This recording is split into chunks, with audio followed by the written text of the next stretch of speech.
parole à Zoé Gallet. Merci. Attention que comme c'est enregistré, si vous n'avez pas envie d'apparaître, on vous invite à enlever votre vidéo. Voilà, je me lance du coup dans l'introduction de ce webinaire. Si vous êtes ici, c'est que vous partagez sans doute les constats par rapport au contexte agricole. Sacha, tu peux passer au slide prochain, au slide suivant. Un contexte agricole qui nous paraît assez inquiétant. Comme vous le constatez sans doute aussi sur votre territoire, il y a de moins en moins d'agriculteurs et d'agricultrices. Ça pose vraiment énormément de questions en termes de renouvellement des générations. Le contexte est de plus en plus difficile pour se lancer en agriculture. Le climat, l'environnement, la qualité des sols, de l'eau souterraine, tout ça pose beaucoup de questions. Il y a en plus de moins en moins de terres agricoles puisqu'elles sont de plus en plus grignotées par d'autres utilisations.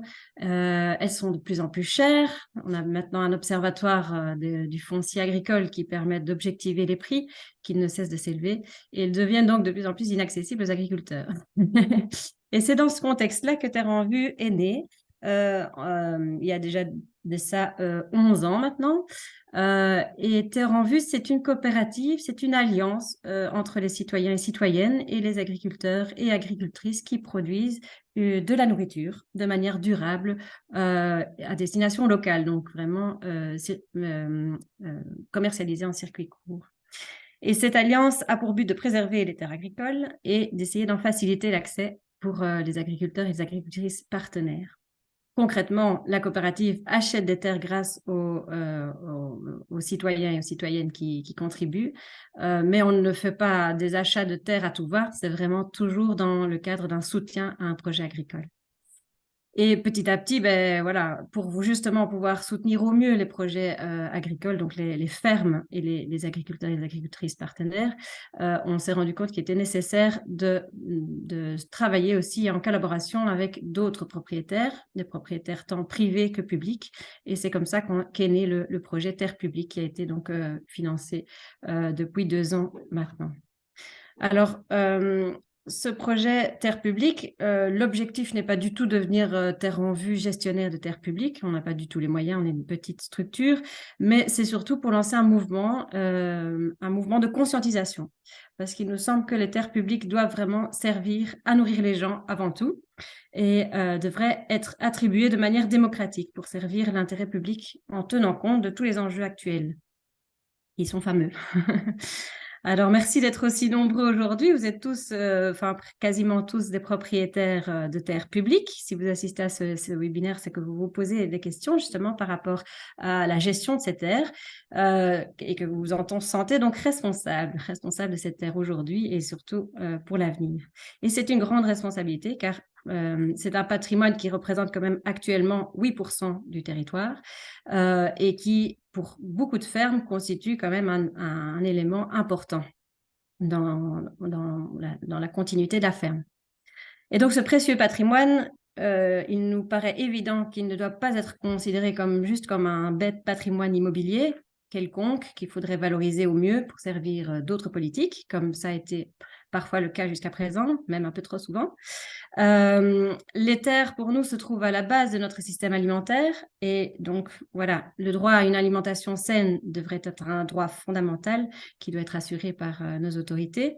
Et donc, ce patrimoine d'intérêt public doit absolument être préservé et être mis en priorité à disposition des agriculteurs et agricultrices locaux et pas à des investisseurs extérieurs ou à d'autres acteurs qui n'ont rien à voir avec l'agriculture. Ça, c'est vraiment notre vision de base. Et c'est la raison pour laquelle les 3 premiers webinaires qu'on a organisés ont porté sur vraiment la gestion de ce patrimoine public. Le premier webinaire avait pour but de mettre ce sujet à l'agenda et de s'inspirer d'expériences de mise à disposition de terres intéressantes et inspirantes.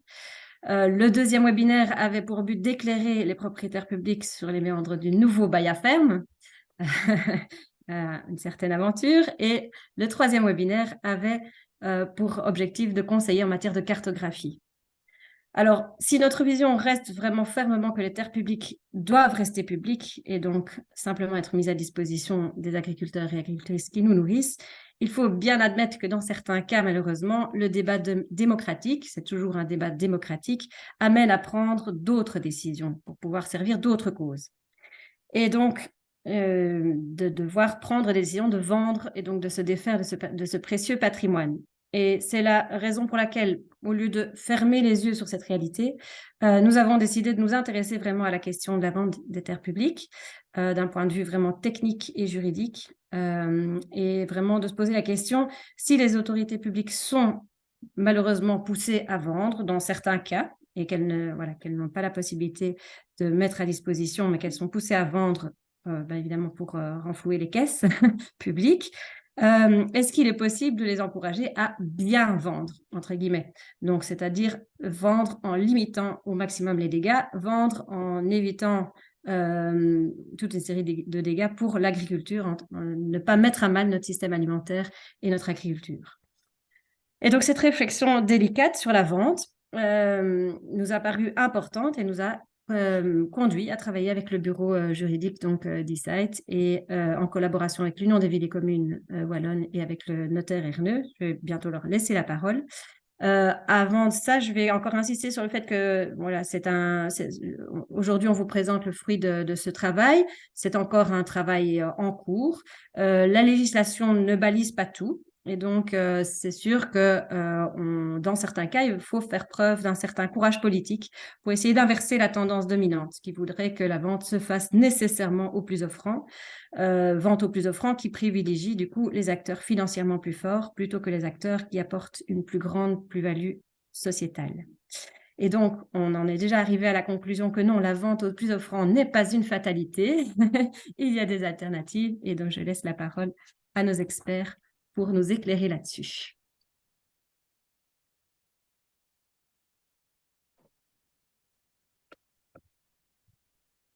Je sais pas si je prends tout de suite la parole ou pas, mais François rallume son micro.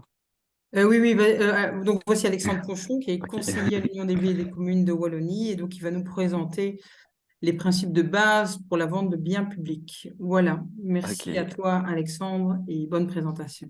merci. Mais bonjour à toutes et tous. Merci évidemment pour l'invitation et cette thématique du webinaire. Donc effectivement, pendant la petite vingtaine de minutes, enfin la vingtaine de minutes qui va suivre, je vais vraiment passer en revue les règles juridiques par rapport à la vente, mais aussi des autres opérations immobilières qui peuvent être réalisées par les pouvoirs publics, parce qu'on le verra par la suite avec des applications un peu plus pratiques, avec notamment, qui seront notamment présentées par Cécile, mais de voir un peu dans quel cadre ces opérations doivent s'inscrire, quelles sont les contraintes, mais donc aussi quelles sont les possibilités. Alors au niveau de la réglementation, euh, donc tout d'abord, une vente immobilière, il n'y a pas de marché public, on sait bien, c'est pas un marché public ni une concession. Donc ça, c'est une règle que, a priori, tout le monde connaît assez bien. Attention toutefois aux charges éventuelles qu'on pourrait insérer dans le cadre d'une vente, donc une vente avec charge, où effectivement, à un moment donné, il pourrait y avoir une requalification en marché public ou concession. J'en reparlerai rapidement tout à l'heure, mais a priori, il n'y a pas une réglementation spécifique qui encadre les principes de mise en concurrence, les principes de, d'estimation, de publicité et autres au niveau de la vente. En fait, les contours et les règles, elles découlent de principes généraux de droit, qui sont principalement les principes d'égalité de traitement et de non-discrimination, dont va découler le principe de transparence, de mise en concurrence, d'accès à la procédure. Et ces principes sont issus, alors si on est au niveau européen, des traités fondateurs de l'Union européenne, au niveau du droit interne, c'est la Constitution. Et puis, si vous êtes un pouvoir local, vous connaissez sans doute cette fameuse circulaire du 26 février, si je ne me trompe, 2016, par rapport aux opérations immobilières des pouvoirs locaux, qui en fait fait la traduction de ce que la région estime être l'application de ces principes généraux de droit. Et puis, il y a évidemment de la jurisprudence, et j'en parlerai un peu tout à l'heure. Il y a une réforme du Code de la démocratie locale et de la décentralisation qui est actuellement en cours de réflexion. Donc, c'est passé en première lecture au gouvernement wallon au début de l'été. L'Union vient de remettre un avis. Encore tout un processus législatif qui doit suivre, mais où effectivement, il y a une volonté de couler ces principes généraux de droit dans un texte légal et donc d'avoir une base décrétale. Je précise tout de suite que ce que je vais expliquer n'est pas remis en cause fondamentalement par ce qui est proposé à ce stade-ci au niveau de la réforme du CDLD. Donc, pas de panique, ce que je vais vous expliquer ici ne sera pas périmé d'ici quelques temps. Alors, il y a évidemment, à côté de ces principes, il y a d'autres principes généraux de droit hein, que vous connaissez, le principe de la motivation formelle, hein, d'indiquer les motifs de fait et de droit dans les décisions. Il y a également le principe de bonne administration dont va découler l'obligation de mener une estimation, enfin, l'obligation lorsqu'on estime qu'elle est justifiée, le fait forcément d'agir dans l'intérêt général, etc. Tous ces principes généraux de droit valent tant pour la vente immobilière, mais aussi pour les autres opérations immobilières. Donc, on va parler tout à l'heure de droit réel d'usage, en particulier de l'octroi d'un droit d'amphithéose. Eh bien, ces principes valent aussi pour la conclusion d'un contrat d'amphithéose. Ça vaut également pour des droits réels, pour des droits personnels d'usage comme un bail, où effectivement, il faut une motivation formelle de la décision, il faut des mesures de mise en concurrence, etc. Bien évidemment, mais je ne rentrerai pas dans les détails parce que, voilà, vous les connaissez sans doute. Il y a évidemment des spécificités au niveau du bail à ferme, avec des mécanismes d'adjudication sur base de cahier des charges, des critères d'attribution, etc. Forcément, dans ce que je vais vous présenter ici, je ne vais pas systématiquement revenir sur le bail à ferme, mais on sait très bien qu'au niveau du bail à ferme, il y a un cadrage qui est euh, légal beaucoup plus important et qui fait en sorte qu'effectivement, on arrive à des règles qui sont établies de manière décrétale. Alors, la première question et qui est un peu la thématique de ce webinaire, c'est quelles sont les alternatives? Alors, tout d'abord, la vente, ce n'est pas la seule mesure à envisager. Il n'y a aucune obligation de mettre un terrain ou de céder son terrain exclusivement au travers de la vente immobilière. Je vous en ai déjà parlé, il y a des alternatives, hein, droit réel ou personnel d'usage. Personnel d'usage, c'est le bail. Enfin, généralement, on pense au bail, ça peut être un commodat, évidemment aussi. Droit réel, ben, on en parlera, ça peut être l'amphithéose, la superficie des droits réels d'usage. J'insiste là-dessus parce que c'est vrai que parfois, c'est une tendance qu'on constate, hein, et je ne porte pas un jugement, hein, parce que c'est vraiment une appréciation au cas par cas, mais où, suite par exemple à la demande d'un citoyen qui dit, tiens, j'aimerais bien racheter le terrain qui est devant chez moi, où effectivement, on se dit, tiens, on ne voit pas l'intérêt de ce terrain. Parfois, on n'était même pas encore au courant qu'on avait ce terrain dans notre giron. A priori, on est d'accord et on cède le terrain. Or, parfois, il peut quand même y avoir un intérêt à garder une maîtrise et de garder finalement ce terrain dans son giron, dans un giron public, en se disant que peut-être dans 10, 20, 30 ans, on aura peut-être besoin de ce terrain pour développer un projet bien particulier, parce que l'intérêt général, dans 10, 20, 30 ans, 50 ans, le requiera. D'où parfois l'intérêt de se poser la question quant à savoir est-ce que réellement on veut céder purement et simplement son terrain via une vente, ou est-ce que on veut par exemple octroyer un droit réel d'usage qui nous permet quand même à la fin de ce droit réel de récupérer le terrain, parce qu'effectivement, peut-être que dans 50 ans, ben, les choses auront changé et ce terrain aura vraiment un potentiel de développement important. Évidemment, c'est une appréciation au cas par cas, mais j'insiste en tout cas sur ces alternatives qui existent et qui peut-être peuvent être utilisées voilà, de manière où la question peut être posée de manière plus systématique. Et Maître Renaud reviendra notamment sur les intérêts, par exemple, du droit d'amphithéose. Je pense qu'il y a des éléments qui mériteraient en tout cas certainement d'être intéressants dans le cadre de la réflexion sur ces différents mises à disposition et cession de droits sur les terrains sur lesquels vous avez un droit de propriété à l'heure actuelle. Alors, au niveau des opérations immobilières, il y a deux manières, il y a deux procédures possibles lorsqu'on décide de mettre ce terrain à disposition ou de le vendre ou de l'échanger, enfin, si on veut le vendre. Il y a le principe de la vente publique, l'adjudication publique, hein, les enchères, mais il y a aussi le principe de la vente et la procédure de gré à gré, qui se fera soit via un appel d'offres. Donc voilà, on a un terrain. Qu'est-ce que vous proposez comme projet sur le terrain? Et puis, on sollicite différents candidats qui font une proposition et on les départagera sur cette base-là, sachant que la procédure de gré à gré doit se faire en principe avec publicité. L'absence de publicité reste l'exception. Je me permets d'insister là-dessus parce que c'est vrai qu'au niveau de la consultance des questions qu'on a, on a parfois effectivement une tendance de dire il y a la vente publique ou la procédure de gré à gré. Ben, on a choisi la procédure de gré à gré parce que comme ça, on ne doit pas faire de publicité. Non, c'est la vente publique, donc enchère, hein, entre guillemets, vente de gré à gré, mais la vente de gré à gré implique une publicité ou à défaut, il faut le motiver. Il n'y a pas de priorité entre l'adjudication publique et le gré à gré. Donc, le Conseil d'État s'est déjà prononcé, notamment sur un bail, sur la conclusion de Baud de Chasse, je crois que c'était en 2005, où il a dit qu'il n'y a pas une primauté de l'adjudication publique sur le gré à gré. On peut effectivement passer du gré à gré, il n'y a pas nécessité de justifier pourquoi on fait du gré à gré et pourquoi on déroge à l'adjudication publique. Les deux sont sur un même plan. Par contre, si on fait du gré à gré sans publicité, là, il faudra motiver pourquoi on ne fait pas de publicité. Alors, le prix dans les opérations immobilières n'est pas le seul critère d'attribution. Forcément, il y a trois options, en fait. Soit le prix est le seul critère, donc c'est la vente au plus offrant. Donc voilà, on vendra à la personne au candidat qui remettra le prix le plus élevé.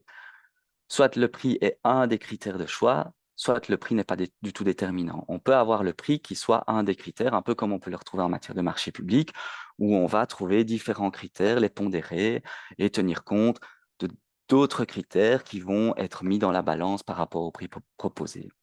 Et puis, il y a des cas où le prix n'est pas déterminant. Donc, c'est lorsqu'on vend à prix fixe et l'attribution se fait sur d'autres critères, voire même quand on ne sait pas départager. Mais bon, généralement, en tout cas dans les projets dont on va parler ici, ça m'étonnerait que ce soit le cas, mais on peut aussi procéder à des mécanismes de tirage au sort qu'on essaye souvent de faire public pour assurer vraiment une transparence et éviter toute suspicion particulière à ce niveau-là.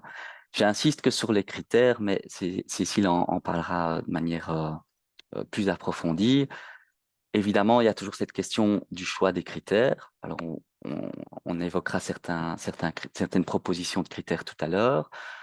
C'est évidemment toujours trouver l'équilibre entre des critères qui peuvent être tantôt trop précis ou trop stricts, ce qui fait qu'au final, on n'a pas d'offre, ou qu'au final, lorsqu'on va commencer à apprécier les critères, on va se rendre compte qu'en fait, on met de côté un projet qui était peut-être intéressant, et puis des critères trop souples qui, eux, nécessitent du coup de bien motiver la décision. C'est pas impossible, hein, des critères souples ne sont pas impossibles, mais c'est évidemment plus périlleux, ou en tout cas, peut-être le terme périlleux n'est pas adéquat, mais voilà, ce sera sans doute plus laborieux de justifier et de motiver la décision par la suite.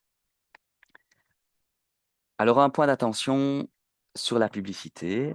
Donc, je vous ai dit, même quand on est sur une vente ou une procédure de gré à gré, hein, je dis que je ne parlais pas uniquement de la vente, mais des opérations immobilières, en ce compris la mise à disposition de terrain via bail. Je mets de côté bail à ferme, je vous l'ai dit, mais aussi des droits réels d'usage, donc amphithéosuperficie. Le principe, c'est la publicité adéquate. L'exception, c'est l'absence de publicité. Et c'est à motiver de manière concrète, donc si on est dans l'exception, pour expliquer pourquoi on ne fait pas de publicité dans ce cadre-là. Alors, c'est issu, je vous l'ai dit, hein, ces principes-là sont repris dans la circulaire de 2016 pour les pouvoirs locaux. C'est issu aussi de la jurisprudence de la Cour de justice de l'Union européenne. Le Conseil d'État sur la publicité a pris un arrêt en 2017 un peu particulier en disant, voilà, je ne vais pas rentrer dans les détails, mais plusieurs lectures sont possibles selon moi de cet arrêt du Conseil d'État, mais en disant que finalement, il n'y a pas de base légale pour la publicité. Donc voilà, est-ce qu'on est vraiment sur une exception? Enfin voilà, je résume très grossièrement, mais en tout cas, il pose en tout cas question.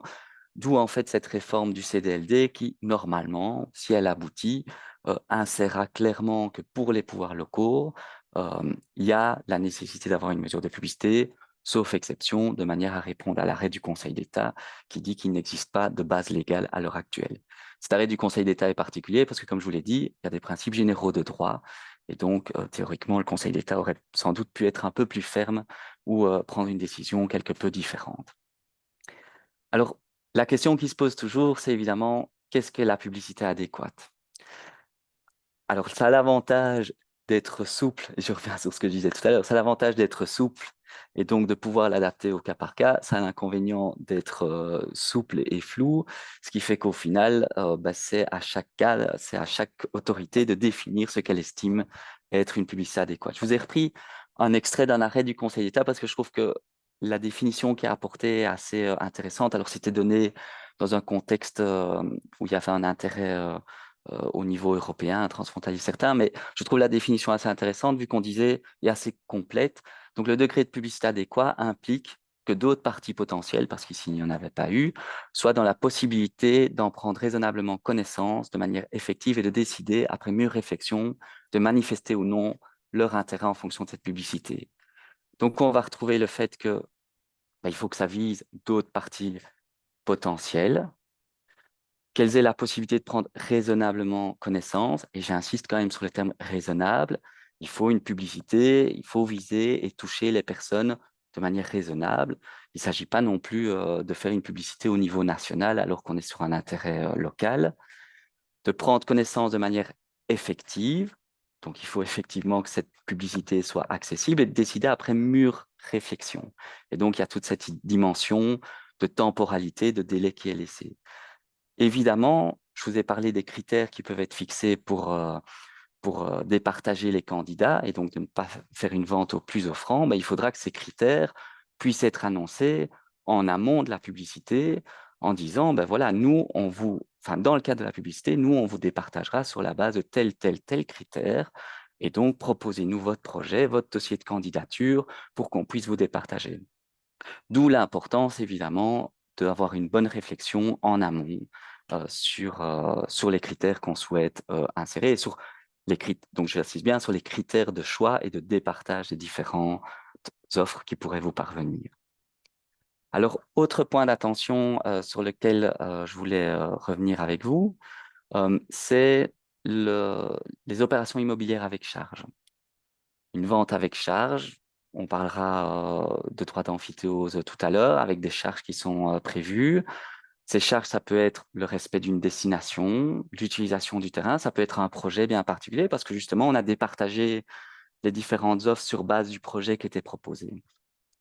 Comme je l'ai dit en début de ma présentation, la vente, l'octroi d'un droit d'amphithéose, l'octroi d'un droit de superficie, ce n'est pas un marché public et une concession.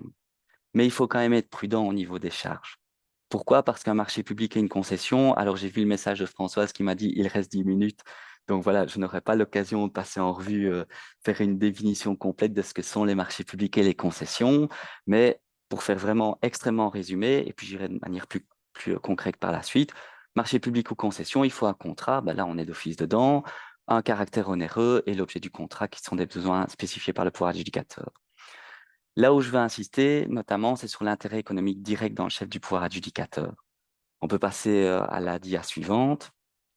En fait, l'intérêt économique direct, donc pour qu'il y ait une concession ou un marché public, on estime, et ça, la jurisprudence revient de plus en plus souvent sur ce critère-là, qu'il faut une prestation qui bénéficie directement à l'autorité publique dans l'exercice d'une mission d'intérêt général ou d'un service public, ou qu'il s'agisse d'une aide ou la gestion. Alors tout ça est sans doute très abstrait, mais je vous ai mis les références d'un arrêt assez récent du Conseil d'État qui, je trouve, est assez proche peut-être de ce dont on va parler tout à l'heure et qui sera présenté tout à l'heure, qui est un projet agrivoltaïque.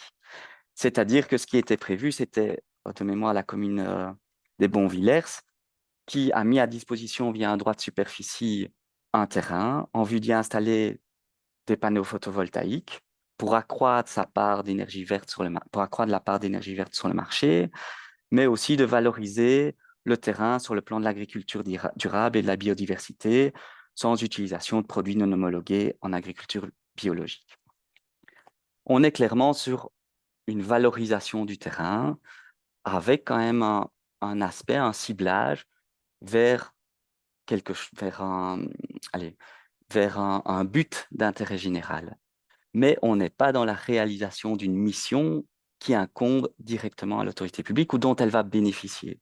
Et donc, le Conseil d'État a dit, mais en fait, dans votre cas, la gestion va se faire de manière autonome par l'opérateur qui sera choisi. Et par ailleurs, ça ne répond pas à un besoin. Les panneaux photovoltaïques ne vont pas alimenter l'opérateur. L'agriculture, l'utilisation du terrain à des fins d'agriculture, ce n'est pas pour alimenter en fruits et légumes les crèches des environs où on a défini clairement que les crèches communales allaient pouvoir recevoir les fruits et légumes, etc. Et donc, ce qu'a validé le Conseil d'État, c'est le fait notamment qu'une orientation donnée sur l'utilisation d'un terrain à des fins, enfin la mise à disposition d'un terrain avec un cadrage à des fins d'utilisation du terrain, enfin dans une logique d'agriculture biologique, n'est pas considérée comme un intérêt économique direct et donc n'est pas considérée comme étant requalifiable de marché public ou de concession. À l'inverse, parce qu'on a eu le cas il y a quelque temps au niveau de l'Union des villes, c'était le cas de la mise à disposition d'un terrain, où là, on s'était engagé avec où la commune s'était engagée avec, je crois que c'était une ASBL, à ce que l'ASBL fournisse comment, délivre des activités d'éveil à la nature avec les écoles communales et autres enfin, présentes sur les territoires de la commune. Là, clairement, on risque quand même fortement de tomber dans le cadre d'un marché public ou d'une concession. Et donc, il faut toujours être attentif. Attentif donc à l'existence ou non de cet intérêt direct. Est-ce qu'il y a des contraintes précises ou non et à la possibilité ou non de poursuivre cette exécution dans le cadre du contrat. Alors, j'avoue que c'est assez technique et voilà, l'exercice de l'expliquer rapidement n'est pas aisé. S'il faut retenir une chose par rapport à ce point-là, c'est que c'est vrai qu'il nous arrive quand même fréquemment, enfin de manière régulière, je veux dire ça comme ça, des questions de communes ou de CPS qui nous disent, voilà, c'est pas un marché public, c'est une vente. Et lorsqu'on commence à décortiquer, on se rend compte qu'en fait, la frontière n'est pas, on est à la limite et parfois on bascule quand même dans un marché public ou une concession. Donc, il faut toujours être attentif aux charges qu'on va imposer. Deux remarques quand même bien particulières. Un, ben, c'est pas parce que c'est requalifiable de marché public ou de concession que c'est impossible, hein. Certes, c'est plus lourd, mais voilà, donc c'est pas du tout impossible. Ce qu'il faut, c'est le savoir en amont. Et deux, ce qui vous sera présenté tout à l'heure par Cécile, selon nous, ne répond pas à ces définitions et n'est pas requalifiable parce que les conditions, les charges ont été définies de manière suffisamment large et qu'effectivement, on n'est pas dans ces critères que j'ai expliqués tout à l'heure. Mais donc, l'importance pour moi, et c'est toujours le conseil que je donne quand j'ai une commune en ligne et qu'on est en amont de la procédure, c'est de prendre le temps de la réflexion, des conditions et des charges qu'on va fixer, des critères sur lesquels on va départager les candidats et de faire cette espèce de checklist, de liste de conditions, de charges, et puis ensuite de regarder sur base de l'ensemble, est-ce qu'on bascule dans un marché public concession ou est-ce qu'on reste bien sur une opération immobilière, entre guillemets, classique. Voilà, je ne serai pas plus long, je ne veux surtout pas faire peur parce que je sais que c'est une matière qui fait peur, mais voilà, je pense que c'est important en tout cas d'avoir ce réflexe-là et l'Union des villes est de toute façon là pour nos membres. Si à un moment donné il y a des questions, j'ai des collègues qui sont très à cheval là-dessus et qui savent faire une bonne relecture aussi avec vous. Alors, je vais aller un peu plus vite sur la suite parce qu'à mon avis, j'ai quasi atteint les 10 minutes. C'est l'estimation de l'opération, donc autre point d'attention. Donc, vous le savez, si vous connaissez la circulaire, on vous demande de faire une estimation préalable. Ça figurerait, je le mets au conditionnel, dans le cadre du CDLD à l'avenir. C'est prévu dans la circulaire, effectivement, que c'est le comité d'acquisition, le notaire, le géomètre expert, un architecte, avec une estimation récente, on parle d'1 an maximum. Sachez que dans le CDLD, il y aurait, hein, je mets au conditionnel, plus de souplesse, ce qui veut dire peut-être que si vous avez un dossier où finalement vous savez justifier que c'est quelqu'un d'autre, par exemple, qui a fait une estimation et que la personne en avait les compétences, évidemment, pour le faire, peut-être que la souplesse serait aussi de mise au niveau de la région. Je lance une piste. Je ne suis pas la région, la tutelle, mais voilà, je voulais en tout cas préciser cet élément-là. Petit point sur les opérations en deçà de l'estimation. Alors, il n'y a rien qui interdit de faire une opération en deçà de l'estimation. Maintenant, si on suit la logique et les définitions, en deçà de l'opération, ça devient une subvention parce que c'est un avantage qui est donné, entre guillemets, une remise de prix. Donc, ce n'est pas interdit, mais il y a potentiellement d'autres règles qui vont s'appliquer et qui nécessiteront aussi d'être justifié au regard de l'intérêt général. Dernier point d'attention que je voulais évoquer avec vous, c'est l'importance aussi des règles de répartition de compétences, hein. Voilà, mes slides, je les ai faits par rapport aussi aux questions qui nous viennent chez nous, hein. Donc, quand on a un pouvoir public, il y a l'autorité, il y a l'organe qui est compétent pour la décision, l'organe qui est compétent pour l'exécution de la décision, et puis les personnes qui vont représenter à la signature, que ce soit chez le notaire ou même à la signature de l'acte en tant que tel. Parfois, ça peut être les mêmes, hein, c'est pas ça, mais on a quand même toujours ce triptyque qui existe. Il faut être prudent sur, enfin, ces règles de répartition de compétences sont considérées comme émanant de la Constitution, sont donc d'ordre public et donc peuvent conduire à la nullité absolue de la décision. Donc, il faut être vraiment voilà, prudent par rapport aux points qui sont, enfin, aux règles de répartition de compétences. Pour les CPS et les communes à l'heure actuelle, c'est le conseil qui décide. Et puis, c'est exécuté par le collège, etc. Mais c'est le conseil qui décide. C'est pas le collège qui décide et qui dit ce sera approuvé par la suite par. Si on suit vraiment les règles juridiques strictes, c'est le conseil qui décide. Le collège peut très bien, ou un échevin peut très bien envoyer un courrier en disant nous porterons le point au conseil, mais il peut pas décider en lieu et place et il n'y a pas de mécanisme de ratification.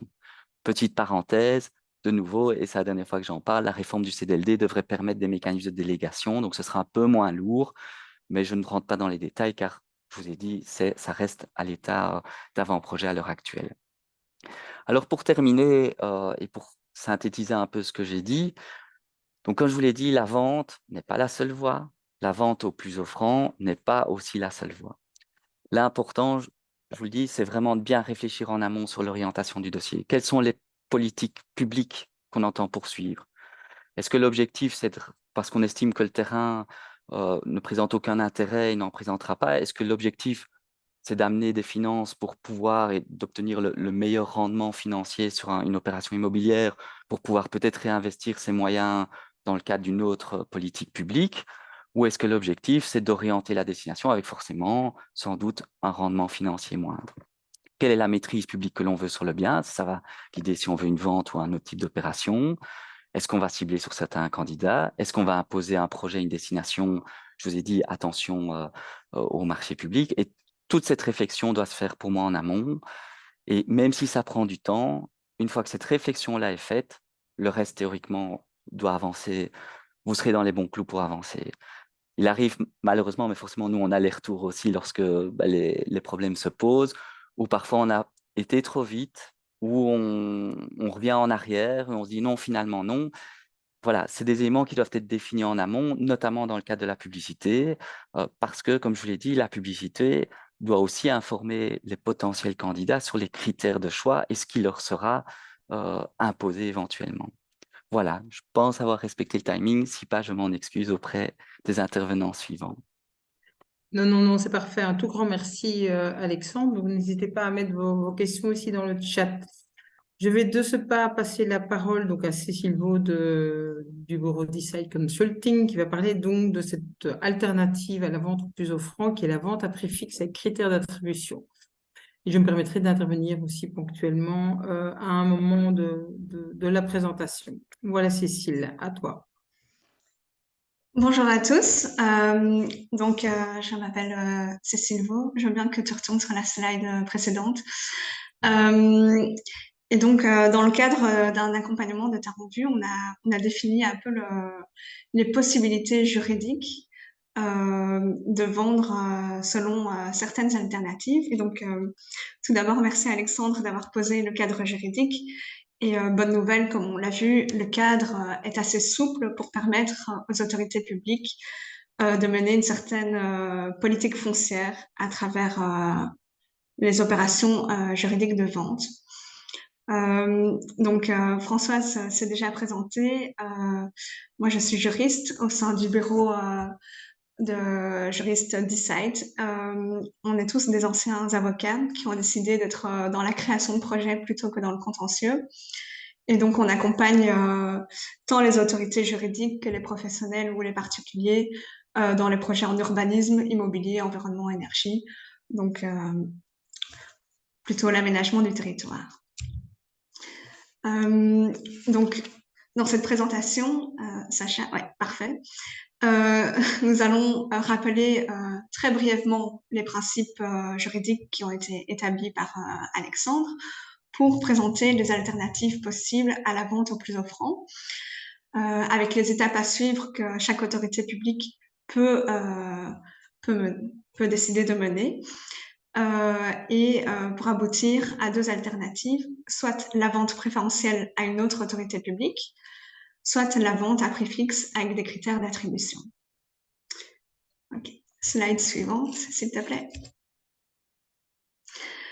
Alors, tout d'abord, on est en droit de se poser la question de pourquoi est-ce que les autorités publiques devraient-elles mener une politique foncière adaptée à leurs enjeux locaux lors de la réalisation d'une vente ou d'une location, pour être plus large.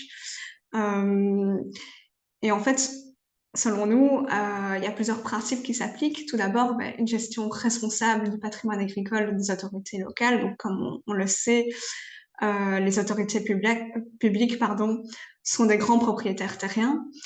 Elles sont aussi les auxiliaires de la région wallonne par rapport à l'exécution des décrets et des règlements généraux. Et à ce titre, peuvent se baser sur le Code wallon de l'agriculture qui constitue des orientations stratégiques pour guider les autorités lors de la mise en œuvre de leur politique foncière. Et donc, ce Code wallon de l'agriculture rappelle que il faut notamment encourager une agriculture durable, humaine, sociale et économique, mais également conserver les surfaces affectées à l'agriculture et réduire la pression au niveau de la spéculation foncière. On peut aussi également parler du principe d'exemplarité des autorités publiques, étant donné les enjeux climatiques, mais aussi en matière de biodiversité. Ce n'est pas étonnant que n'importe quelle autorité locale mène une certaine politique à ce niveau-là, mais également poursuivre l'intérêt général, donc les besoins de la société. Alors, quand on parle d'autorité publique, quelle autorité vise-t-on? Ici, on a principalement ciblé les communes, les CPAS et les fabriques d'églises, mais les régions, les communautés, les provinces sont également des autorités propriétaires de terrains agricoles et sont donc concernées par cette problématique. Alors, prochaine slide. Donc, petit rappel très bref des principes. L'autorité publique dispose d'une certaine marge d'appréciation quant au choix de la procédure de vente, que ce soit la vente publique ou la vente de gré à gré. Elle n'est pas obligée de se justifier. Bonne nouvelle également, il n'y a pas de critères imposés. Il est donc possible de prendre un autre critère que le prix comme critère d'attribution. Ce qui nous conduit à déterminer plusieurs alternatives. La vente préférentielle à une autre autorité, on verra que c'est quand même fortement encadré par les principes généraux. La vente à prix fixe, donc une absence de surenchère, et la vente avec des critères d'attribution et également des garanties dans l'acte de vente. Alors, l'autorité publique, quand elle est face à l'administration de ses biens patrimoniaux, on recommande qu'elle détermine d'abord ses priorités politiques et ses enjeux du territoire avant de prendre une décision, soit d'aliénation, soit de location ou de constitution d'un autre usage sur cette terre. On recommande de tout d'abord viser la vente préférentielle à une autre autorité, tout simplement parce que, comme Alexandre l'a souligné, il y a beaucoup d'avantages à préserver le caractère public d'une terre.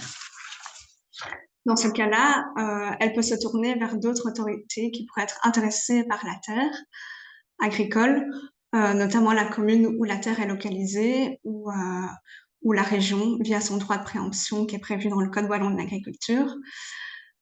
Et si aucune autre autorité n'est intéressée, elle peut à ce moment-là, se tourner vers la vente au privé et donc vers des agriculteurs potentiellement candidats. Dans ce cas-là, elle détermine le type de vente et les critères en fonction des priorités et des enjeux qu'elle aura déterminés préalablement. Et c'est là qu'on arrive sur la vente à prix fixe avec des critères d'attribution, car comme on le verra plus tard, cela permet de mener une politique foncière qui soit adéquate par rapport aux enjeux locaux. Alors, Françoise va nous expliquer comment déterminer ces enjeux qui sont très importants, on le verra plus tard, pour déterminer les buts légitimes de la vente. Donc voilà, c'est un travail qu'on fait régulièrement donc avec les communes quand on démarre un travail d'accompagnement dans le cadre du projet Terre publique là, qu'on suit. C'est vraiment, et en général, la commune connaît son territoire évidemment, et sur base d'une discussion, de recherche de chiffres et autres, ou de permettre de faire une espèce de petit diagnostic des enjeux de son territoire en lien avec la terre agricole. Et donc, ça peut être la situation de l'agriculture, quel type d'exploitation agricole il y a, des agriculteurs, combien il y en a encore qui exploitent les terres et qui ont leur siège d'exploitation, le cas échéant, sur la commune, ou qui exploitent des terres en ayant un siège en dehors de la commune. C'est le taux de reprise des fermes, c'est l'occupation d'espace, c'est combien il y a de terres agricoles cultivées sur des zones d'habitat, le cas échéant, par rapport aux zones agricoles. C'est l'évolution de la SAU. Est-ce qu'il y a eu beaucoup d'urbanisation récemment ou d'autres affectations qu'agricoles de la zone agricole? Est-ce que vous vous posez des questions en matière de résilience alimentaire de votre territoire? Est-ce que vous avez des maisons de repos, des écoles, des collectivités qui sont en demande potentiellement de produits locaux, durables, issus du territoire ou de la proximité du territoire? En général, parfois, il faut même un peu dézoomer pour voir quelles sont les potentialités. On le voit clairement dans le travail qui est fait par la ville de Liège ou avec la ceinture alimentaire de Liège et avec les intercommunales des hôpitaux. C'est un très bel exemple aussi. Il y a des mêmes démarches à Namur et à Charleroi dans ce sens-là, qui dézooment un peu et qui regardent, tiens, nos terres, en quoi elles peuvent contribuer à la résilience alimentaire ou de nos collectivités. C'est d'identifier quels sont les acteurs relais et des filières qui vont pouvoir, le cas échéant, permettre de voir s'il est pertinent d'avoir des débouchés pertinents donc pour l'un ou l'autre agriculteur. C'est la santé de la population, évidemment. Est-ce qu'il y a vraiment un déficit où il y a une typologie d'alimentation ou de profil alimentaire qui fait qu'on aurait envie d'avoir des orientations et qu'on pourrait initier, pourquoi pas, sur une terre publique. Donc, c'est vraiment, je dirais, votre rôle légitime de vous poser cette question et de le mettre en œuvre le cas échéant. C'est si vous avez des plans, et j'y viens, en matière de diversité, de biodiversité, c'est de se poser la question, tiens, mes terres agricoles, en quoi elles peuvent contribuer. C'est bien sûr aussi tous les enjeux d'inondation et d'érosion que tout le monde comprend amplement désormais. Et donc tout ça aussi, c'est appuyé par des politiques que vous avez sans doute définies dans votre PST, dans votre déclaration de politique communale, dans votre PCDR, dans vos enjeux sociaux ou dans des plans de relance et autres documents que vous avez édités. Donc ça va être toute cette base-là, votre connaissance du territoire, la typologie de votre population, qu'elle soit agricole ou de consommateurs, va être un peu le socle de votre motivation future dans potentiellement l'affectation de vos terres agricoles et dans le cadre peut-être de la vente des terres agricoles. Voilà, slide suivante. Voilà, à toi. Donc, nous revenons à la première alternative qui est donc de préserver le caractère public de la terre. Comme on l'a vu, la vente de gré à gré sans publicité est autorisée. Enfin, en tout cas, il n'y a pas de base légale qui l'en empêche, tout en rappelant que c'est une exception au principe de l'organisation d'une publicité. Donc, cela doit être fait de manière très précautionneuse, avec une motivation in concreto au regard de l'intérêt général et des circonstances de fait particulières. Quand on parle de circonstances de fait particulières, c'est par exemple une terre enclavée par des terrains agricoles appartenant au candidat acquéreur ou appartenant à une autre autorité publique, ou une situation assez actuelle, un terrain qui serait sollicité par une autorité publique pour mettre en œuvre sa politique de réduction des inondations. Donc, c'est vraiment une vente qui doit être caractérisée par des circonstances précises. Il faut évidemment respecter le principe d'égalité et de non-discrimination et à travers la motivation. C'est donc différent du droit de préemption qu'une autorité publique pourrait avoir sur un bien. Et alors, on recommande évidemment toujours une estimation du prix, notamment au regard du respect du principe de bonne gestion financière, mais également pour permettre à l'autorité de tutelle d'apprécier la conformité de l'opération à l'intérêt général. Alors, les notions de décision motivée au regard de l'intérêt général et de circonstances de faits particulières n'ont pas été définies. C'est donc un choix qui est laissé au bon jugement de l'autorité publique qui évaluera la pertinence et l'adéquation des mesures de publicité ou la nécessité de ne pas en organiser.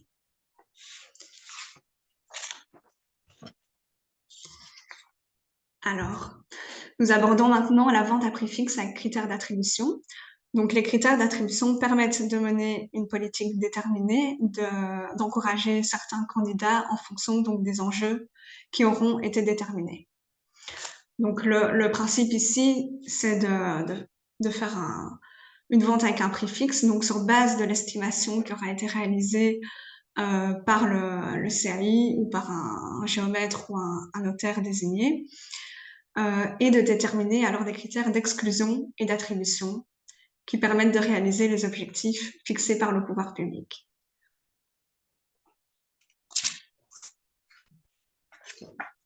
Alors, quels critères d'attribution? C'est évidemment la partie la plus sensible. Tout d'abord parce qu'un critère d'exclusion, donc il y a deux types de critères possibles. Les critères d'exclusion, ce sont des conditions que doivent remplir tous les candidats pour pouvoir être acquéreurs, ou les critères d'attribution, qui sont des critères de priorité pour départager les candidats. Donc, de définir un ordre de priorité et avec vraiment cette application du principe de transparence que nous verrons un peu plus tard. Plusieurs principes. L'autorité dispose d'une marge d'appréciation pour déterminer ce type de critères, mais moyennant le respect des principes généraux d'égalité, de non-discrimination et de transparence. Prochaine slide. Alors, quand on détermine les critères, normalement, donc, il y a le principe d'égalité et de non-discrimination qui s'applique, mais une différence de traitement est tout à fait envisageable si trois conditions sont respectées. Donc, tout d'abord, il faut qu'il y ait un critère objectif, donc qui ne donne lieu à aucun arbitraire de la part de l'autorité publique. Pour prendre un exemple, l'âge avec la preuve liée à la carte d'identité permet d'éviter en tout cas une marge d'appréciation. Il faut ensuite définir le but légitime. C'est la raison pour laquelle il est conseillé de déterminer les enjeux locaux avant toute procédure. Et alors, une proportion raisonnable. Donc, ce qui veut dire que il faut que la différence de traitement soit le moyen le plus approprié pour atteindre le but légitime défini. Et donc, il doit exister un rapport raisonnable de proportionnalité entre les moyens employés qui créent une différence de traitement et le but visé. Pour prendre un exemple, mais qui sera abordé par Françoise un peu plus tard, il y a le critère de la surface agricole utile. Donc, le critère objectif est la surface utilisée par le candidat acquéreur, donc la surface dont il dispose déjà pour son activité agricole. Donc, il n'y a aucune marge d'appréciation possible pour l'autorité publique parce que c'est un critère qui est facilement vérifiable. Le but légitime poursuivi par l'autorité, c'est de permettre l'installation des jeunes agriculteurs ne disposant pas de terres agricoles ou très peu, et donc qui ne permettent pas une activité économique raisonnable. Et le critère donc permet de favoriser le candidat qui a le moins de terres et donc d'accorder plus de points à celui qui a le moins de surface agricole utile. Donc, il y a une certaine marge d'appréciation quant à la méthode d'évaluation. Comme on va le voir, on recommande quand même d'être le plus transparent possible par rapport à cette méthode qui sera utilisée pour apprécier les candidatures. Et puis alors, comme on le répète, l'importance de la motivation de la décision. Alors, ces principes, de manière concrète, s'appliquent tout au long de la procédure. Donc ici, ce qui est écrit sur les slides, c'est ce qu'on recommande pour éviter vraiment une violation des principes d'égalité, de non-discrimination, et donc de veiller à ce que les cahiers des charges précisent les modalités de vente, mais également des critères précis, clairs, prévisibles, légalement justifiables et non discriminatoires. On recommande une grille d'évaluation et donc de vraiment expliquer la méthodologie, de décrire les enjeux et les buts légitimes poursuivis, ainsi que leur lien avec les critères qui sont déterminés dans le préambule du cahier des charges. Alors ensuite, d'organiser une publicité adéquate et suffisante. Donc ça implique une égalité aussi procédurale et que chaque candidat ait accès aux mêmes informations et aux mêmes conditions et les mêmes possibilités d'améliorer leur offre en fonction d'informations qui pourraient leur parvenir par la suite. Donc, c'est tous des principes ce sont les principes généraux et qui ont fait l'objet d'une jurisprudence abondante au niveau du Conseil d'État, dont on s'est inspiré. Forcément, pour la vente des biens publics, il n'y a pas beaucoup de jurisprudence, mais la jurisprudence applicable au marché public est tout à fait applicable dans ce cas-ci. Au niveau de l'examen des offres et du rapport motivé, forcément, on recommande à l'autorité publique que la procédure de décision reflète un examen sérieux et impartial au regard de la méthodologie qui a été annoncée dans le cahier des charges et si possible, pour certains critères, de mettre en place un jury qui pourrait évaluer les offres des candidats. Ensuite, pour le choix du candidat et la décision définitive de vente, mais il faut forcément faire un choix sur base des critères publiés et sur base de motifs objectifs et raisonnables, et d'ensuite notifier la décision à tous les candidats. Alors, comment déterminer ces critères? Et donc, sur base des enjeux qui auront été déterminés préalablement à la décision de vente, et plusieurs possibilités existent. Donc, soit de prendre des critères qui sont déjà légalement acceptés. Nous allons voir qu'on s'est largement, on s'est plutôt strictement basé sur le modèle type de cahier des charges pour les baux publics,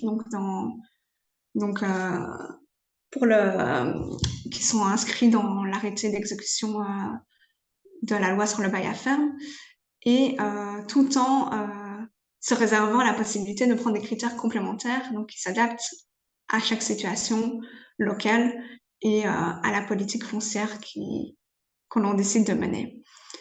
On rappellera toujours que ces critères doivent donc répondre aux conditions que l'on a décrites un peu plus tôt.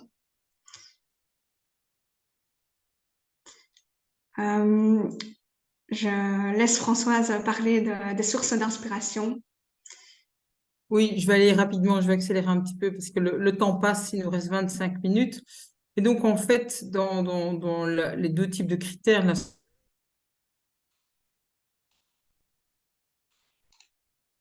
le bail à ferme que la plupart d'entre vous, j'imagine, connaissent, et il y a le code civil avec dans la loi sur le bail à ferme des critères d'exclusion, des critères d'attribution dont nous nous inspirons évidemment. Sacha, je veux bien la slide suivante. Et alors, vous avez le Code wallon de l'agriculture qu'on a déjà cité. Vous avez aussi des plans et des stratégies au niveau wallon qui peuvent orienter, qui ne sont pas décisionnels, mais qui peuvent être des plans d'action. Comme on l'a dit en tout début d'introduction de travail de Cécile, vous avez la légitimité en tant que pouvoir public au niveau local d'exécuter d'une façon ou d'une autre, évidemment, des stratégies qui sont développées au niveau régional. Et puis, à votre échelle, évidemment, on l'a déjà évoqué, vous définissez une série de priorités et que ce soit en inondation, dans les futurs schémas de développement communaux, dans vos plans de biodiversité, etc. Je veux bien la slide suivante.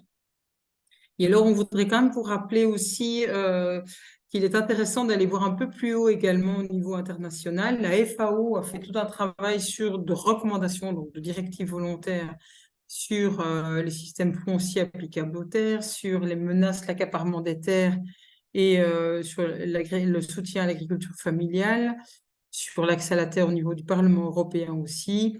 Il y a le droit des paysans qui est écrit au niveau des Nations Unies et puis les rapports du GIEC sur les terres et les changements climatiques qui pourraient justifier, par exemple, des maintiens en prairies permanentes et autres de certaines terres, quoi. Slide suivante. Alors voilà, je vais aborder quelques exemples, donc ces premiers ici de critères que vous pourriez potentiellement utiliser. Donc de nouveau, l'enjeu n'est pas de faire du copy-paste, mais plutôt de s'appuyer sur la réalité de votre terrain et alors aussi la réalité de la parcelle. Une parcelle enclavée, vous n'allez pas faire la même affectation d'une parcelle enclavée qu'une parcelle qui se trouve en bord de rivière ou en bord de ruisseau. Donc il peut y avoir aussi, en fonction de la typologie de la parcelle et de son potentiel, ça peut être un potentiel céréalier, ça peut être plutôt grande culture, ça peut être un potentiel maraîchage, ça peut être des parcelles qui intrinsèquement, comme quelqu'un le mettait dans le chat, de regarder l'analyse de sol, l'orientation, la profondeur du sol. On ne va pas faire des céréales comme on fait dans les mêmes zones que là où on fait des prairies superficielles. Donc, il y a aussi une attention à avoir sur la spécificité de la parcelle. Et donc, dans les critères d'exclusion, on l'a bien dit, il y a à la fois des critères d'exclusion, ça veut dire que ceux qui ne remplissent pas ces critères ne peuvent pas prétendre à la vente. C'est amplement donc inspiré notamment du bail à ferme. Et c'est de dire, voilà, quand vous vendez une terre, vous voulez la vendre à un agriculteur. Et donc, vous allez lui demander un diplôme, des preuves de son statut d'agriculteur. Et donc là, on peut s'appuyer soit sur la loi sur le bail à ferme, sur le statut d'agriculteur actif à la PAC. On a parlé de la SAU, qui est de pouvoir dire, voilà, ceux qui ont au-dessus une superficie agricole qui se trouve inférieure ou égale, donc en fait celui qui a une superficie agricole supérieure ou égale donc à la superficie maximale de rentabilité, ça dépend comment on formule évidemment le critère, serait exclu, donc ceux qui ont des trop grosses exploitations. Quelqu'un d'autre faisait la remarque dans le chat aussi des sociétés de gestion qui saucissonnent les exploitations. C'est un vrai questionnement, je pense qu'il se fait à plusieurs niveaux, de voir un peu. Donc l'enjeu, c'est vraiment l'intention que vous mettez. Donc peut-être qu'il y a une espèce de contrôle social, à défaut de trouver une solution réglementaire pour l'instant, de se poser la question de ces sociétés de gestion ou de ces multiples sociétés qui saucissonnent leur exploitation. Voilà. C'est aussi se dire dans les critères d'exclusion, on souhaite avoir un agriculteur qui n'est pas pensionné, en se disant, vu la démographie agricole actuelle, il est vraiment important, et vu le taux de reprise qui est très faible des exploitations, il est vraiment important qu'on soutienne les plus jeunes agriculteurs. Par contre, dans les critères d'attribution, vous pouvez alors choisir positivement vers qui vous allez vendre avec ce prix fixe, donc qui n'est pas le prix au plus offrant, donc qui peut être aussi avoir un facteur discriminant, qui est évidemment dans la loi sur le BFN de prendre l'âge. Je vais soutenir les plus jeunes qui ont une perspective de carrière la plus longue. Je peux revenir à l'histoire de la SAU, avec la réserve qui a été mise dans le chat, que dire je vais soutenir ceux qui ont le moins de terres. Il y a aussi quelqu'un qui a évoqué la différence entre les terres en propriété et les terres en contrat précaire. C'est vraiment intéressant comme remarque et ce serait peut-être quelque chose à prendre en compte en disant, mais voilà, c'est ceux qui ont le moins de terres en propriété qui seraient peut-être à favoriser le cas échéant, quoi. Et puis, on reprend ces critères de proximité. Ça a tout à fait du sens, évidemment, que si une vente publique, une terre publique soit vendue juste à côté de l'étable de quelqu'un, il est quelques points en plus parce qu'il y a la proximité de son siège d'exploitation. Voilà, je veux bien la slide suivante. Et donc, parce que nous, on est très attentifs aussi aux enjeux et on voit qu'il y a une demande qui est croissante au niveau des collectivités, notamment à l'aspect agriculture, alimentation durable. On parle aussi donc, si on prend critères d'exclusion et on reprend la type top, le bail à ferme, qui est une personne qui a fait des infractions environnementales, n'est pas légitime pour postuler à la location et donc dans ce cas-ci, on proposait à la vente. Et puis, comme critère d'attribution, on propose en fait d'analyser, et là, dans ce cas-là, sur base d'une grille de critères, d'analyser les pratiques agroécologiques du candidat postulant. Et là, donc, ce qu'on propose, c'est une série de références, de plans, et notamment du référentiel de Terrailler en matière d'agroécologie. L'idéal dans ce cas-là, c'est clairement que la commune puisse se faire accompagner par des experts, des agriculteurs, le cas échéant, quelqu'un de Natagriwal, ou d'autres institutions qui peuvent soutenir et apprécier, je dirais, la qualité de la proposition agroécologique. Enfin, un autre critère, c'est les circuits courts. C'est un enjeu de relocalisation de l'alimentation. Et la région Wallonne, la Wallonie a également des plans et des visions à propos de ça. Et donc, ne serait-il pas important de maintenir de l'alimentation ici et maintenant pour nos citoyens en soutenant spécifiquement des agriculteurs qui s'engagent dans cette typologie de projet. Après, en fonction de vos objectifs, de votre vision, on l'a dit plusieurs fois, de vos besoins, de la typologie de vos exploitations et de vos enjeux, il peut y avoir d'autres critères. Tout l'enjeu est la motivation, on l'a répété plusieurs fois. Vous pourriez soutenir des jeunes qui sont en première installation, vous pourriez soutenir des personnes qui s'engagent à maintenir les mesures agro-environnementales, ceux qui s'engagent, qui sont sur des terres où il y a un accord pour mettre en place des systèmes de lutte contre l'érosion ou les inondations. On pourrait réfléchir, plutôt que les superficies minimales de rentabilité ou maximales de rentabilité, à parler de superficie moyenne ou de faible exploitation, de faible superficie, etc., voire de maintien de prairies permanentes, de questions de gestion de l'eau. Est-ce que c'est une agriculture qui va pomper l'eau ou pas, etc., etc. Voilà, Sacha, j'essaye d'accélérer. Et voilà, et donc ce qui sera très important, évidemment, pour ces enjeux de transparence et de clarté par rapport à tous les postulants, ce sera indispensable que les personnes qui vont candidater potentiellement soient bien au courant de la grille de pondération et de la grille d'analyse des critères. Quand je parle de pratiques agroécologiques, parce que vous pourriez aussi très bien mettre, voilà, je veux une certification biologique, il faut la motiver pourquoi, ou je veux de la qualité différenciée. Donc voilà, à droite, c'est des critères, c'est les superficies minimales et maximales de rentabilité qui sont légiférées via arrêté ministériel tous les 5 ans. Voilà, voilà. Voilà pour les critères. Je te laisse, Cécile, et je t'invite à accélérer un tout petit peu. Ouais. Donc juste pour compléter ce que j'ai dit tantôt, donc forcément c'est difficile de trouver l'équilibre entre des critères trop précis et des critères trop vagues. Des critères trop précis, on risque de louper un peu l'objectif ou de se retrouver avec des situations qu'on n'avait pas envisagées. Et les critères trop vagues compliquent l'attribution. Comme vous le verrez aussi dans le modèle de cahier des charges que l'on va publier, les critères d'exclusion et d'attribution se complètent assez bien pour éviter justement le risque de discrimination. Alors ensuite, je vous rassure, c'est la fin. Dans l'acte de vente, il est possible d'inclure des garanties qui permettent justement d'éviter la spéculation par l'acheteur. Et donc, certaines clauses peuvent être insérées comme une captation de la plus-value, une clause de non-aliénation limitée dans le temps et avec un engagement d'occupation personnelle. Et donc, le but est effectivement de rencontrer à nouveau le but légitime qui est de ne pas encourager la spéculation foncière sur les terres agricoles. Sacha, voilà. Alors, dernier point important, lors de l'élaboration du cahier des charges, c'est d'éviter les charges administratives trop lourdes, parce qu'on le rappelle, c'est déjà difficile de trouver des candidats qui répondent à certains critères, mais aussi il faut pouvoir s'adapter au public, donc parfois proposer des auditions orales plutôt que la rédaction de notes kilométriques. Et alors, on va publier un modèle de cahier des charges avec la grille de pondération et un document interne qui permet de renforcer la motivation de la décision administrative. Voilà, en conclusion, la vente publique est peu encadrée, ce qui permet certaines alternatives à la vente au plus offrant. Donc, notamment la vente préférentielle à un autre propriétaire public, la vente à prix fixe et la vente avec les critères d'exclusion et d'attribution. Et donc, on vous rassure, l'innovation dans les critères d'attribution est possible moyennant une solide motivation. Et voilà, je cède la parole. Merci beaucoup, Cécile. Je cède la parole à Maître Herneux qui va donc intervenir sur l'amphithéose. Nous allons changer les slides. Sacha, je te laisse faire. Donc.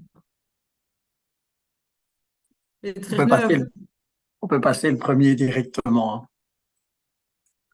Je ne garantis pas que je vais pouvoir récupérer le temps, mais je vais tenter en tout cas d'être relativement bref. Ce qu'on peut en tout cas dire, c'est que tout ce que Madame vient de vous expliquer, vous pourriez pratiquement remplacer la notion de vente par la notion de droit réel d'usage et peut-être même encore maximaliser l'efficacité de ce que vous souhaitez mettre en place grâce justement à la nature profonde de ce qu'est un droit réel d'usage. Alors, l'objectif n'est pas évidemment de donner un cours sur le droit de la propriété et le droit des biens, mais le premier slide est destiné à fixer un peu le contexte de ce dont on parle, en particulier depuis le 1er septembre 2021, puisque le Code civil a été complètement réécrit en matière de droit des biens. On retient et on parle beaucoup du droit de propriété, mais il ne faut pas oublier que le droit de propriété, en fait, c'est un agglomérat de prérogatives. Et cet agglomérat de prérogatives, en fait, ils peuvent être concentrés dans d'autres types de droits qui sont des petits frères, si vous voulez, du droit de propriété et qui sont donc, à ce titre, fondamentalement différents d'un bail. Quand j'ai un bail, j'ai un droit contre quelqu'un à qui je paye un loyer qui me met un bien à disposition, un fermage. Quand j'ai un droit réel d'usage, j'ai un droit direct sur l'immeuble et par conséquent, eh bien, je vais par exemple pouvoir hypothéquer ce droit puisque j'ai un droit direct sur l'immeuble. Et donc, je vous ai fait sur la petite pyramide de gauche à votre écran, la pyramide des droits réels d'usage. Je vais laisser de côté la servitude, mais vous avez le droit d'usufruit, puis vous avez plus puissant que le droit d'usufruit, le droit d'amphithéose, et puis vous avez entre le droit d'amphithéose et le droit de propriété, le droit de superficie, qui est en fait une forme de propriété. Et sur la pyramide de droite, vous voyez ce qui reste du droit de propriété quand on l'ampute d'un droit de superficie. On parle alors de propriété résiduaire ou de tréfonds. Quand on ampute la propriété d'un droit d'amphithéose, on parle de propriété résiduaire. Quand on ampute la propriété du droit d'usufruit, on parle de nue propriété. Donc c'est bien pour faire comprendre que le droit d'amphithéose, ça n'est absolument pas un bail et donc généralement, je me permets de reprendre les gens quand j'entends l'expression de bail amphithéotique parce qu'en réalité, c'est une expression qui induit les gens en erreur. Un droit d'amphithéose, ça n'a rien à voir avec un bail. On peut passer à la dia suivante. Alors, de quoi sont composées ces prérogatives pour être clair? Je vais m'arrêter à titre principal sur 3 et je vais y revenir ensuite pour expliquer le choix du droit d'amphithéose. Si vous partez de tout en bas, le droit d'usufruit, c'est un usage temporaire qui implique une gestion raisonnable et prudente et la notion qui va tracer les contours des prérogatives de l'usufruitier, c'est vraiment le respect d'une destination donnée. Mais ceci, et c'est indispensable de l'avoir à l'esprit pour comprendre ce qu'est un droit d'usufruit, toujours dans une logique de restitution. Le droit d'amphithéose n'est pas dans la même logique. C'est un droit d'usage et de jouissance qui est plein et entier. Et la notion pivot n'est plus la notion de destination, c'est l'interdiction de diminuer la valeur du bien. C'est ça les limites des prérogatives en matière d'amphithéose et on considère d'ailleurs que c'est à l'échéance du droit d'amphithéose qu'on va apprécier si la valeur du bien a été malmenée ou pas. Et le législateur a pris soin d'introduire quelque chose qui est très utile dans la définition du droit d'amphithéose, qui est impérative, c'est la faculté de limiter la destination, alors même que c'est une jouissance pleine et entière, ce qui veut dire qu'on peut introduire une limite de destination sans risquer une requalification du droit d'amphithéose en autre chose, et notamment en un droit d'usufruit. Et puis, il y a le droit de superficie, qui est une forme de propriété temporaire sur un volume, avec une approche utilitaire. Je passe ça aujourd'hui, puisque ce n'est pas le propos de l'exposé. Dia suivante. Alors, je vous ai fait un petit comparatif de l'usufruit et de l'amphithéose, pour que vous puissiez bien comprendre les enjeux. Donc, je répète un petit peu ce que j'ai dit il y a 2 minutes, mais ce qui est important, si vous regardez sur la colonne de gauche pour l'usufruit, c'est que comme c'est un droit d'usage temporaire qui implique une gestion raisonnable et prudente dans une logique de restitution autour de la notion de destination, ça reste un droit qui présente un certain nombre de fragilités ou de limitations. La limitation fondamentale, c'est la notion de destination qui s'impose à vous et qui n'est donc pas quelque chose de facultatif en matière d'usufruit. Et l'autre point de précarité, c'est le fait que l'usufruit disparaît en cas de faillite ou de liquidation. C'est quelque chose d'automatique. Dans le contexte du droit rural, on peut encore ajouter une incidence complémentaire, qui est l'article 1er, 2e de la loi sur le bail à ferme, qui disqualifie expressément les usufruits temporaires et qui les requalifie en matière de bail à ferme, justement. À l'inverse, le droit d'amphithéose, on l'a vu, est un droit d'usage et de jouissance plein et entier. Sa notion pivot, c'est l'interdiction de diminuer la valeur du bien. On a la faculté de contingenter la destination sans risque de disqualification dans la tradition de ce qui s'est fait de façon séculaire en matière d'amphithéose, puisque je rappelle que la première loi datait de 1824, c'était un héritage des Hollandais. Il reste stable en cas de faillite de liquidation. Il a une durée de vie minimum qui n'existe pas, par exemple, en matière d'usufruit de 15 ans et comme en matière d'usufruit, une durée maximum de 99 ans. Et puis enfin, il n'y a pas de dispositif de requalification en bail à ferme comme pour l'usufruit dans la loi sur le bail à ferme. Ça ne signifie pas qu'il n'y a aucun risque de requalification, mais l'amphithéose n'est a priori pas une institution suspecte au regard de la loi sur le bail à ferme, pour autant bien sûr qu'on en respecte les spécificités. Dia suivante. Alors, pourquoi recourir à un droit réel d'usage et pourquoi notamment utiliser, par exemple, un droit d'amphithéose? Madame Bou l'a évoqué, il y a la question de l'exemplarité des pouvoirs publics, mais de façon plus prosaïque, il y a également simplement la question de la bonne gestion, puisque celui qui va consentir un droit d'amphithéose va conserver, si vous vous souvenez de la pyramide de droite que j'évoquais tout à l'heure, va conserver ce qu'on appelle la vocation à la propriété résiduaire, la vocation subsidiaire de la propriété, ce qui veut dire qu'à l'échéance du droit d'amphithéose, eh bien, par l'effet de l'extinction du droit, il y aura un retour dans les mains des pouvoirs publics et ce retour peut parfaitement être stipulé sans indemnisation. Donc les mécanismes indemnitaires qui sont prévus en fin d'amphithéose et de superficie peuvent parfaitement être neutralisés dans le cadre des conditions générales d'octroi de ce droit d'amphithéose. Et puis, il y a un aspect auquel on ne pense pas toujours nécessairement, c'est la question de l'étalement des recettes, puisque en matière d'amphithéose, vous pouvez soit prévoir une rentrée unique, c'est-à-dire une redevance unique, quelque chose qui ressemble à un prix, mais vous pouvez également stipuler des rentes étalées et vous pouvez aussi prévoir un mixte des deux.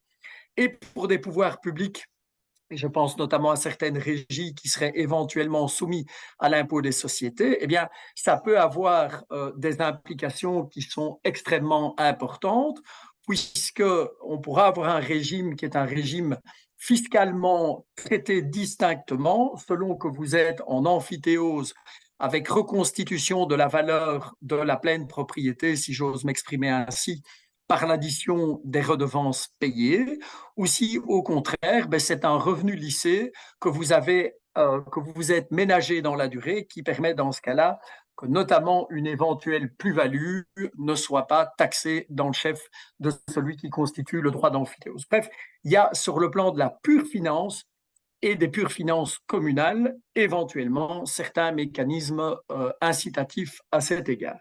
Slide suivant. Alors, La force, au-delà de ce que je viens d'évoquer, des mécanismes d'amphithéose, eh bien, c'est le fait, dit-on en droit, que ce soit un contrat non pas à prestation instantanée comme l'est la vente. Donc, quand vous réalisez une vente, ben, vous vendez, vous encaissez un prix, et puis, quelque part, la relation contractuelle, elle s'arrête. Ce qui veut donc dire que si jamais vous voulez contrôler la mécanique et les conditions que vous avez posées, vous êtes quelque part extérieur au contrat. Ça ne veut pas dire que vous n'avez plus aucun droit puisque vous avez pu vous ménager des mécanismes de contrôle possibles, mais vous allez agir de façon externe par rapport à un contrat, puisqu'en réalité, vous vous êtes défait de la propriété. À l'inverse, quand vous êtes dans un contrat à prestations successives comme l'est un droit réel d'usage d'amphithéose, eh bien, si vous avez posé des conditions d'octroi, que vous avez la possibilité de définir, en réalité, à chaque échéance du droit réel d'usage comme en cours de route, vous pouvez mettre en place des mécanismes de contrôle contractuel qui peuvent aller jusqu'à des sanctions financières, voire même dans des situations exceptionnelles, je l'espère, des mécanismes d'interruption anticipée du droit réel d'usage, avec donc des conséquences financières lourdes pour celui qui en est le titulaire. Donc c'est exactement non pas le même principe qu'en matière de bail, mais il est vrai que sous cet aspect-là des choses, il y a des parallèles possibles entre le bail d'une part et d'autre part un droit réel d'usage, mais ça vaut autant pour le droit de superficie que pour le droit d'amphithéose ou le cas échéant le droit d'usufruit. Les limites, cependant, ben, ça a déjà été évoqué assez largement tout à l'heure, c'est le fait de respecter les règles en matière d'antidiscrimination et donc de justifier des hypothèses de discrimination positive que vous mettez en place et de respecter les notions de publicité adéquate, etc. Donc, tout ce qui a été évoqué tout à l'heure, pour gagner du temps, je ne vais pas redévelopper cet aspect-là des choses puisque Madame Vous et Madame Manfray l'ont traité. On peut passer à la dia suivante. Alors, pourquoi choisir l'amphithéose dans un contexte rural? Ben, tout d'abord, j'ai fort insisté tout à l'heure sur les notions de destination, puisqu'il est possible de destiner un droit d'amphithéose sans entraîner la disqualification de celui-ci. Et la notion de valeur, elles ne sont pas définies par la loi. Et donc, la doctrine considère généralement que quand un terme n'est pas défini, eh bien, on revient au langage commun, ce qui veut dire qu'on a évidemment une marge d'appréciation qui est importante.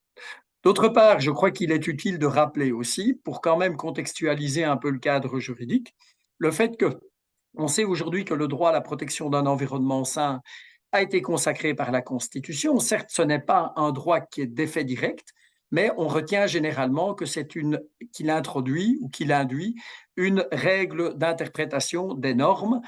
Et donc, c'est un élément important de bien considérer qu'aujourd'hui, la protection à l'environnement, notamment, est à placer sur égalité par rapport à la protection de la propriété immobilière.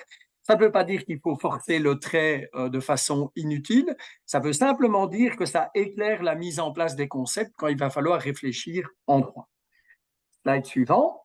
Et je vais donc terminer. Enfin, j'écourte un tout petit peu mon exposé pour respecter le timing.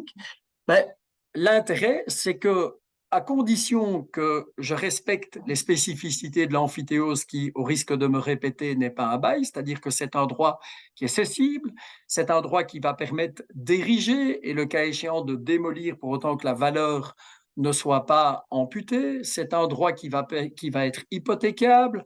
On va conseiller également de le stipuler pour la période la plus longue possible, c'est-à-dire généralement de dépasser le délai de 27 ans pour ne pas qu'il y ait de risque de forme de parallèle avec les baux de carrière en matière de bail à ferme ou les baux de longue durée. Mais en tout état de cause, si vous respectez scrupuleusement la spécificité du droit d'amphithéose, eh bien, il me paraît parfaitement possible de greffer sur celui-ci des contingences qui sont liées à la notion de destination. Or, la notion de destination, quand vous allez simplement lire la définition dans le dictionnaire, eh bien, c'est l'usage ou l'emploi qui est assigné au bien. Il y a donc une possibilité d'introduire une forme de conditionnalité environnementale, voire même autre, dans le cadre de l'octroi des droits d'amphithéose. Et quand on parle de ne pas diminuer la valeur du bien, il m'apparaît que c'est effectivement en premier lieu la valeur économique auquel on pense, Mais rien n'interdit, pour apprécier la notion de valeur, d'introduire, me semble-t-il, d'autres critères, et par exemple, la qualité du substrat, c'est-à-dire de la terre, telle qu'elle sera octroyée à la base et restituée ensuite, eh bien, peut parfaitement être un paramètre que vous pourriez intégrer dans le cadre de votre cahier des charges. Merci pour votre attention. Je ne serai pas plus long.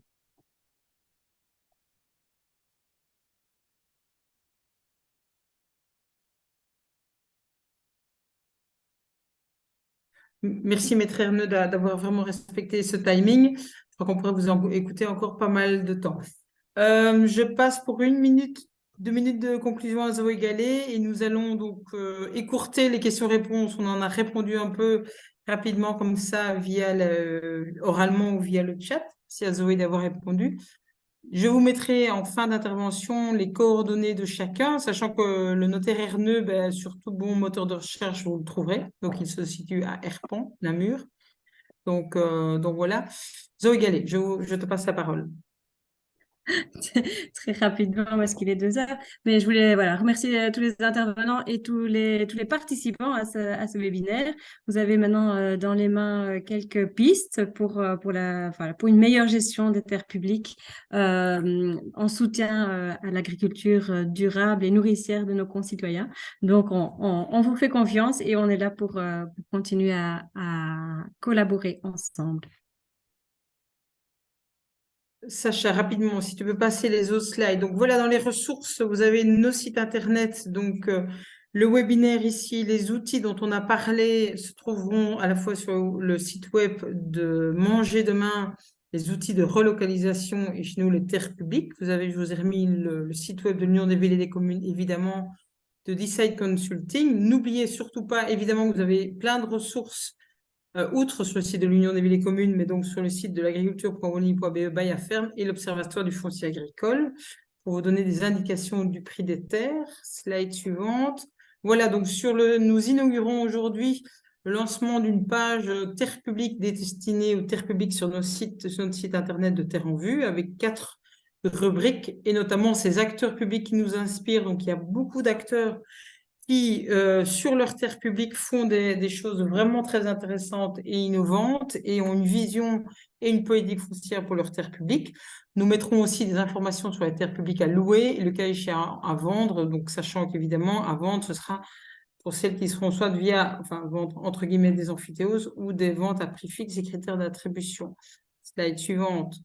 Voici les outils de relocalisation de Manger Demain, donc où est mis notamment notre dernier webinaire Cartographier son foncier, où se trouvent tous les outils des acteurs de la relocalisation de l'alimentation. C'est une mine d'informations. Slide suivante, merci. Voici donc le portail de l'agriculture wallonne où vous pouvez aller, donc on vous met en bas les biens agricoles publics à louer. Vous avez plein d'informations sur des brochures, modèles type, les superficies minimales, maximales, etc. Et la législation. Slide suivante. Je vous informe vraiment, il y a eu pas mal de discussions autour, tiens, est-il du rôle du CPS de gérer des terres publiques du CPS? Eh bien oui, il y a des CPS qui font de formidables projets en lien directement avec leur mission d'action sociale.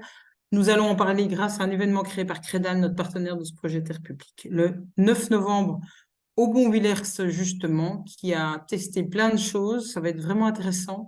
Donc, une journée dédiée à l'échange de savoir et au partage de savoir. Donc, n'hésitez pas à vous inscrire via le site de Credal. Et enfin, dernière slide, si vous voulez bien.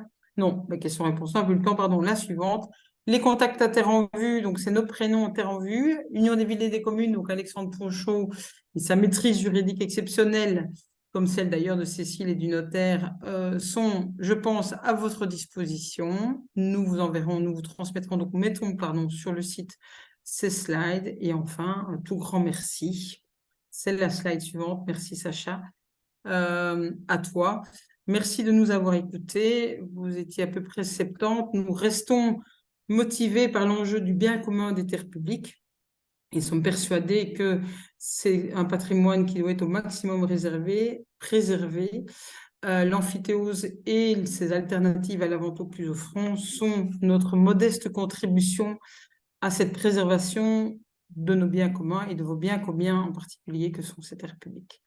Merci à tous, merci en particulier aux intervenants que dont j'ai fait accélérer. Je pense qu'on pourra les écouter encore des heures. À tous très bientôt et bon travail. Et on espère à votre disposition. Au revoir. Merci à tous. Au revoir. Au revoir. Merci beaucoup. Au revoir.